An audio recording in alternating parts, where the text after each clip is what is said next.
By far the most embarrassing thing right now for the Walt Disney Company is exactly how they are handling the damage control when it comes to Snow White's box office metrics as we speak. It is not performing well at all when it comes to ticket sales, when it comes to how it's performing in the theaters, and as well as just the regular critics, and even the once trusted critics by Disney are now beginning to turn their back on the Walt Disney Company. And you know what? Rightfully so, because there's a lot of things going on with this film, not just due to the agenda, but also to the story itself that are very lackluster. This is Mike Zero. Subscribe if you're new and like this video to see future updates. You can also follow me at Mike01. I thank you also very much for the great and kind support. Now, one thing about Bob Iger, as I like to call him Bob Liger, because he does nothing but lie to the shareholders and to his core customer base as long as possible until the following year. Now, we already know that Bob Iger plans to step down by 2026, which is exactly why he is heading into damage control, not just for Disney in general, but now for their latest feature, Snow White. Let's get into this, shall we? Now, one thing about Bob Iger, and I'll say this, time and time again, that Bob Iger will continue to say whatever he has to say to protect and defend Snow White, to really prop up this movie more than what it really is, and really just make it seem like that it really is coming from a lot of critics that are actually creating these agendas, if you will, as he likes to claim. Let's get into this. Now, what's interesting about Bob Iger, yet again, is that we know that he is trying to pretty much repair his image as a CEO. Ever since he came back after the Bob Chapek era, it really has gone downhill ever since. Everything to do with the Marvels, everything to do with the Acolyte, and now you got this Snow White feature. I mean, that's just the beginning of everything here. But what's interesting is that with the Walt Disney Company endlessly freaking out over the box office performance surrounding Snow White, already Bob Iger, the Disney CEO, entered damage control yet again in a desperate move to water down the situation. Now, Bob Iger delivered the following, where he actually went on to state, "As CEO, it is my responsibility to address our goals with our ever-evolving business model, not just on Disney Plus, but also with our theatrical releases, such as Snow White.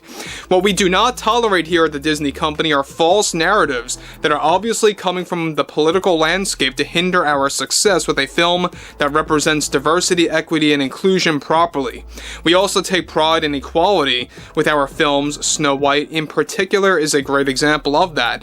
We welcome criticism toward our films, but what we do not welcome are a level of criticism that are obviously coming from a politically driven place. We are very optimistic in the performance of our Snow White film, financially speaking, with the projections that we have for the metrics at the box office. We have no doubt in our mind that this will be a success, but what we won't tolerate are critics that hold an obvious agenda to ruin the experience for others that plan to attend a film like this that celebrates diversity and just how important it is in this industry.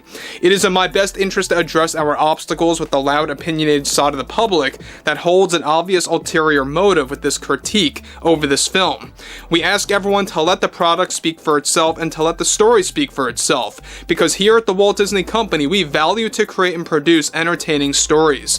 We do not invest in any kind of an ideology, nor do we engage in any kind of a culture war with our customers or shareholders alike that value our products. Now, guys, again, there is another lie by Bob Iger. They did exactly just that over the course of many different years, since like 2016, right?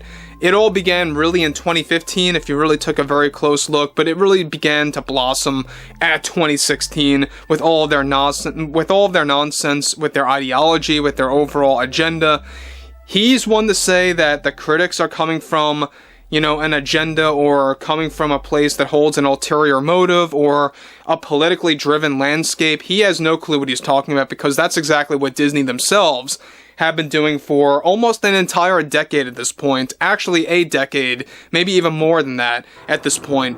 But we already know that Bob Iger is going to do whatever he has to do, say whatever he has to say to make it seem like Snow White is a box office success. So we are already dealing with 2 box office failures during this month.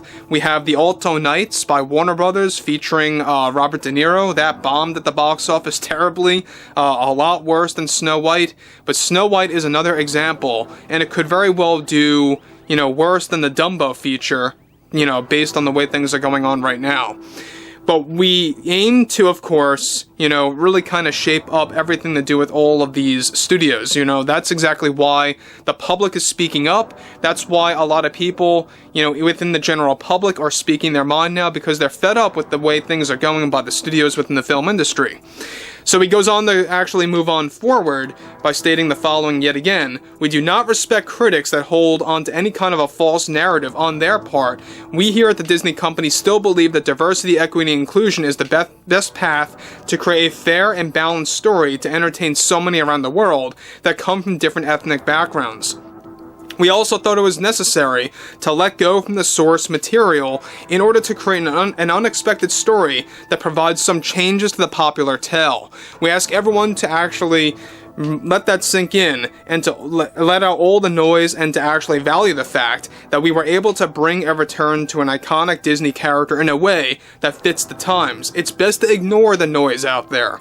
So again, he's going on about the noise and how the critics are just nothing more than just noise and loud opinionated voices that really have no valid input, right? That's basically what Bob Iger is really just saying there outright. And this is exactly why I say that Bob Iger is the worst CEO, period, when it comes to the film industry. I really do think that he outperforms the incompetence coming from Bob Chapek, who once was at Disney for a very short while.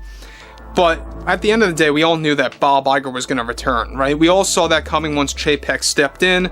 He was nothing more than the fall guy to really serve as a temporary CEO. I mean, we all knew that right from the get-go. But Bob Iger, when he came back, I still believe it was a major mistake for the board to even allow that to happen, or to even let that be the plan from the beginning. Because here you have Bob Iger, again, scapegoating, saying that the critics have no valid reason or no valid inputs or opinions out there, and that it's only coming from politics. And it really just, you know, kind of shows you exactly how far Disney is willing to go to really just scapegoat with this movie, to really just make it seem like that this movie is a very big success, you know, doing fantastic numbers, when in reality, it's doing quite the opposite. In fact, the weekend box office metrics so far are looking so lackluster that it could very well be on par with Dumbo, as we talked about a couple of days ago. He goes on to conclude, however, "We do not respect inflammatory comments covered as a critique. It's that type of behavior coming from the public that we find to be very disingenuous. We hope everyone sees our latest film to celebrate this character that's been in existence for well over 100 years. We hope everyone makes the right choice." So it's interesting how he points that out there, about how this character's been around for like well over 100 years. Of course, if you throw the Brothers Grimm tales into the equation, it goes back very, very, very far. And they are just completely disrespecting the source material, not just to their own 1937 film, but to the Brothers Grimm tale. You know, the Brothers Grimm, by the way, is like where it really all began, where it really all cemented and, you know, kind of was created, that led to the 37 original by Disney. And it's very ironic. The 37 original film made Disney, and this movie could very well end Disney. It's that ironic. I would like to hear what everyone has to say about all this below in the comments, and if you guys did enjoy the content for today, make sure to drop a thumbs up on this video to support the channel, and I will catch you guys later.